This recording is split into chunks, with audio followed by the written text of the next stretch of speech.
नमस्कार दोस्तों, मैं आशीष। आप देख रहे हैं द पैम्फलेट सिविलाइजेशन स्टोरीज के इस एपिसोड में आपका स्वागत है। योगेंद्र यादव को तो हम सभी वर्षों से जानते ही थे, लेकिन अब हम उन्हें पहचानते भी हैं। कभी पत्रकार, कभी राजनेता, कभी अर्थशास्त्री, तो कभी वैज्ञानिक, कभी कभी समाजशास्त्री। ये सब चीज़ें होने का दावा करने वाले योगेंद्र यादव कुछ ही दिन पहले एक न्यूज़ चैनल पर मैं देख रहा था, आपने भी देखा ही होगा कि वो एक न्यूज़ एंकर से एक बात पर बहुत नाराज़ हो गए थे। योगेंद्र यादव ये बात सुनकर के बहुत परेशान हो गए थे कि एक समय इस देश में, भारत में 13 मुख्यमंत्री ब्राह्मण थे। ऐसे एक नहीं बल्कि कई किस्से हैं जब भारत में ब्राह्मणों को बाहरी बता दिया जाता है। कई किस्म के बौद्धिक हमारे आसपास ऐसे नज़र आ जाते हैं और ये रेगुलर का विमर्श भी बनता जा रहा है इस देश में, या फिर ये अलग तरह से ये ब्राह्मणों को लज्जित करने के प्रयास किए जाते हैं। राजनेता भी हैं उसमें, बौद्धिक भी हैं, कई किस्म के लोग उसमें शामिल हैं। ब्राह्मणों से इस किस्म की नफरत और हीन भावना असल में ज्ञान की कमी का परिणाम है, जानकारी का अभाव है, और या उस अभाव से पैदा होने वाली नफरत है, या जानबूझ करके हमारी सभ्यता के खिलाफ ये एक साजिश है। जिस प्रकार पश्चिम में सारी पुरानी सभ्यताएं समाप्त हो गई, उसी तरह से ये हमारी सभ्यता को मिटाने वाले जो साजिश करता है, कहीं उन्हीं के ये टूल्स तो नहीं है। हमने सिविलाइजेशन स्टोरीज़ के एक पिछले एपिसोड में पैट्रियार्की पे बात की थी, और हमने बताया था कि किस तरह से वेस्टर्न गिरोह भारत पर ब्राह्मणिकल पैट्रियार्की के आरोप थोपते हैं, और ये भी बताया था कि दुनिया से उन्होंने क्यों छिपा करके रखा कि पैट्रियार्की का मूल तो अब्राहम है। उन्होंने ये कभी दुनिया को नहीं बताया, लेकिन इतना ज़रूर कहा कि हमें ब्राह्मणिकल पैट्रियार्की को समाप्त करना है और हमारी लड़ाई उससे है। आज के एपिसोड में हम बात करेंगे ब्राह्मणों पर। ये कहाँ से आए और ये कौन लोग हैं? क्या ये सच में यूरेशियाई हैं या इनका क्या महत्व रहा है? सबसे पहले आप हमारे चैनल को सब्सक्राइब कर लीजिए और घंटी का आइकन दबा लीजिए। शुरू करते हैं आज का एपिसोड।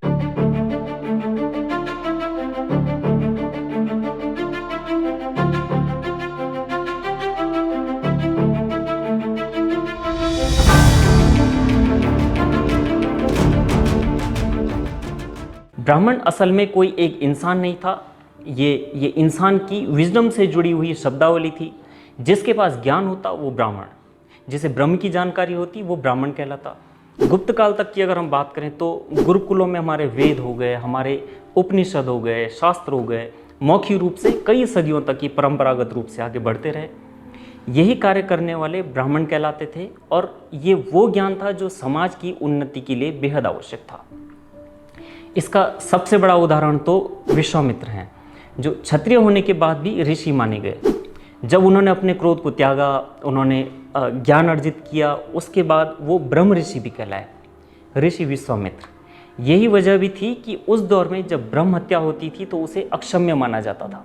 ब्रह्म हत्या अक्षम्य, इतना अधिक अक्षम्य कि रावण की मृत्यु के बाद भगवान राम भी ब्रह्म हत्या के पश्चाताप में रहे। ब्राह्मण की हत्या का अर्थ था कि आप समाज की उस ज्ञान और परंपरा की एक ऐसी कड़ी को तोड़ रहे हो जो कई सदियों से चली आ रही थी। आप इसकी तुलना उस डेटा कार्ड से करके देखिए, जिसके भीतर कई गीगाबाइट्स, टेराबाइट्स में इंफॉर्मेशन सुरक्षित होती हैं। लेकिन आज तो हमारे पास डेटा स्टोर करने के लिए चीज़ें हैं, संसाधन हैं, क्लाउड हैं, चिप हैं, माइक्रोचिप हैं, और हम तो डेटा रिकवरी भी कर लेते हैं। उस दौर में सिर्फ ब्राह्मण ही स्रोत होता था उस सूचना, उस ज्ञान को कैरी करने का, उस जानकारी को एक पीढ़ी से दूसरी पीढ़ी तक हस्तांतरित करने का, और वही उसके वाहक भी होते थे। यही वजह थी कि वैदिक साहित्य को ही ब्राह्मण कहा जाता था। अब आते हैं कि आज का असल विषय है जो, यानी ब्राह्मण। यह तो एक किस्म का कार्य था जो ज्ञानार्जन के कार्य में होता, उसे ब्राह्मण की उपाधि दे दी जाती थी। इस तरह से एक ब्राह्मण एक विशाल लाइब्रेरी से आप उनकी तुलना कर सकते हैं। एक विशाल लाइब्रेरी या पुस्तकालय के समान ही एक ब्राह्मण हुआ करता था, और इसीलिए वह बेशकीमती भी माना जाता था। उस ब्राह्मण के ज्ञान के कारण ही क्षत्रिय ब्राह्मण की रक्षा का उसको अपना धर्म मानते थे। असल में उस ज्ञान की रक्षा करने की प्रतिबद्धता है जो सदियों से उस लाइब्रेरी के रूप में चली आ रही थी। अब आप एक लाइब्रेरी यानी पुस्तकालय की उसकी इम्पोर्टेंस देखिए। जब भी कोई पुस्तकालय नष्ट किया जाता था, उस पुस्तकालय को आग के हवाले किया जाता था, तो पुस्तकालय के साथ साथ पूरी सभ्यता भी नष्ट हो जाती थी। यही वजह थी कि पश्चिम से जब भी लोग यहाँ पर आए, उन्होंने सबसे पहले ज्ञान को ख़त्म करने की परंपरा अपनाई। यहाँ की धरती पर जो कुछ भी यहाँ का बौद्धिक चिंतन था, यहाँ का जो कुछ भी मौलिक चिंतन था, उन्होंने उसे ही तबाह करने को अपनी प्रायोरिटी बनाया। पुस्तकालय से मुझे एक और पुस्तकालय भी याद आता है, अलेक्जेंड्रिया। आपने भी सुना होगा। अलेक्जेंड्रिया कभी सबसे बड़ा पुस्तकालय हुआ करता था, सबसे बड़ी लाइब्रेरी हुआ करती थी, लेकिन कुछ कुछ रेडिकल क्रिश्चियंस थे, उन्होंने उसे समाप्त कर दिया, अलेक्जेंड्रिया के पुस्तकालय को। ये वो लोग थे जो कुछ भी समझने को तैयार नहीं होते थे, जिनकी समझ में कुछ आता भी नहीं था। ये उसी पतनशील रोम साम्राज्य की बात है जहाँ पर हिपेशिया भी रहा करती थी। हिपेशिया दार्शनिक, फिलोसफर, गणितज्ञ थी और खगोलविद भी थी।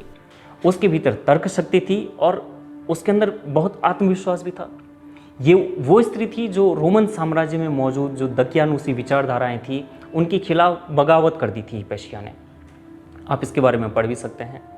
वो जो कुछ भी कहती सौरमंडल के बारे में, वो क्रिश्चियंस को पसंद नहीं आता था, क्योंकि उसकी कही हुई बातें, हिपेशिया की कही हुई बातें ईसाइयों की पवित्र किताब बाइबल से मेल नहीं खाती थी और उन्हें लगता था कि ये उसके खिलाफ है।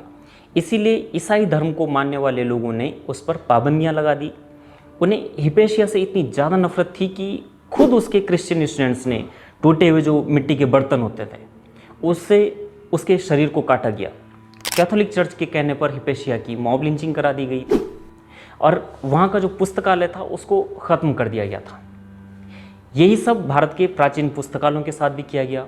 नालंदा के विशाल पुस्तकालय को जला दिया गया।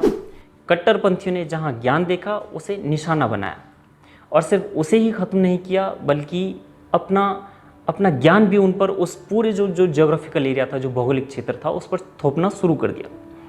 कट्टरपंथियों ने जहाँ भी ज्ञान देखा उन्होंने उसे नष्ट करने की ही योजना बनाई। इसका एक उदाहरण मलाला भी है। मलाला यूसुफजई, आपने नाम सुना होगा। मलाला उस वक्त ही शिक्षा की वकालत कर रही थी जब तालिबान शिक्षा लेने वालों को बेशर्म बता रहा था, उन्हें मजहब के खिलाफ बता रहा था। उस मलाला पर भी हमला किया गया। वो तो भला हो बीबीसी का जिसने उसे बचा लिया, उसको पॉपुलैरिटी मिल गई, वो चर्चा में आ गई। उसके मलाला के जो अब्बा थे वो भी टीचर थे और पश्चिमी देशों में उनकी अच्छी ठीक ठाक यारी दोस्ती थी, तो मलाला थोड़ा सा चर्चा में आ गई। जबकि भारत के संदर्भ में बीबीसी ने कभी ऐसा बचाव वाला रुख नहीं अपनाया। भारत के बारे में बीबीसी ने ऐसी बातें नहीं की। जैसे नालंदा के विषय की कभी बीबीसी को आप उसकी पैरवी करते हुए नहीं देखेंगे। भारत में ब्राह्मणों के बचाव में बीबीसी कभी नहीं आता है। ये वजह भी है कि दुनिया भर के और खुद भारत के जो लेफ्टिस्ट हैं, जो वामपंथी हैं, वो ब्राह्मणों से इतनी नफरत करते हैं। ये स्मैश ब्राह्मणिकल पैट्रियार्की वाले नारे देते हैं, यानी ब्राह्मणवाद का अंत लेफ्टिस्ट वामपंथियों की जुबान पर मिलता है। सोशल मीडिया पर तो ये चलन भी बन रहा है। वो मनु को भी निशाना बनाते हैं, जबकि मनु तो ब्राह्मण नहीं बल्कि क्षत्रिय राजा थे। सोचिए कि ऐसा क्यों। यही वजह थी कि भारत में नालंदा और तक्षशिला को नष्ट कर दिया गया। वह ऐसा करके सिर्फ किताबों को नहीं खत्म कर रहे थे, बल्कि असल में वो पूरी सभ्यता को ही नष्ट करना चाहते थे। उस डेटा बैंक को नष्ट करना चाहते थे जो भारत की नींव था, जो यहाँ की बुनियाद था, यहाँ का मौलिक चिंतन, यहाँ की सोच और विचार। यानी एक बात तो तय है कि बात चाहे मिस्र की करें, रोमन साम्राज्य की करें या फिर भारत की, ये हर जगह अब्राहमिक रिलीजन से जुड़े हुए लोग थे जो ज्ञान को ख़त्म करना चाहते थे। शायद यही वजह भी है कि टीवी चैनल्स पर ब्राह्मण शब्द सुनते ही सलीम यादव का दुख फूट पड़ा। वो दुखी हो गए। जब मुगल तुर्क आक्रांता भारत आए तो उन्होंने सबसे पहले यहाँ के पुस्तकालयों को जलाया, नालंदा को तबाह किया, मंदिर में रहने वाले ब्राह्मणों को चुन चुन करके निशाना बनाया। यही वजह आज भी दिखाई देती है जब पश्चिमी देश कहते हैं कि स्मैश ब्राह्मणिकल पैट्रियार्की, जो ब्राह्मणिकल पैट्रियार्की है उसको ख़त्म करो। आज भी उनका मकसद उस परंपरा को पूरी तरह से नष्ट करना है जिससे वो खुद को सबसे अधिक असुरक्षित महसूस करते हैं। वो है उस सूत्र, वो असल में उस सूत्र को ही तोड़ देना चाहते हैं जिसे ब्राह्मण कहा जाता है। लेकिन क्या मैं एक जाति की बात कर रहा हूँ? नहीं, क्योंकि हमलावरों के लिए हर वो व्यक्ति ब्राह्मण है जो जानकारी का केंद्र होता है, चाहे वो कोई भी राष्ट्र क्यों ना हो। पाकिस्तान में उसके लिए मलाला ही ब्राह्मण थी। इस्लामिस्टों ने जब मलाला को निशाना बनाया तो वो किस चीज़ पर हमला कर रहे थे, आप खुद सोचिए। यही वजह है कि योगेंद्र यादव जैसे लोग इस बात से आहत हो जाते हैं कि किसी समय देश में 13 ब्राह्मण मुख्यमंत्री थे, उन्होंने नालंदा को तो तोड़ा और अब ब्राह्मणवादी समाज को नष्ट करने के नारे लगाते हैं। लेकिन हुआ क्या, उनके हाथ क्या आया? आपने वो कहावत सुनी होगी कि दे try to bury us, they didn't know we are seeds, यानी उन्होंने हमें दबाना चाहा लेकिन वो ये नहीं जानते थे कि हम बीज हैं। आपको सिविलाइजेशन स्टोरीज़ का ये एपिसोड कैसा लगा हमें ज़रूर बताइए। चैनल को सब्सक्राइब करना बिल्कुल ना भूलिए और हमारा कंटेंट शेयर भी करते रहिए। देखते रहिए द पैम्फलेट। धन्यवाद।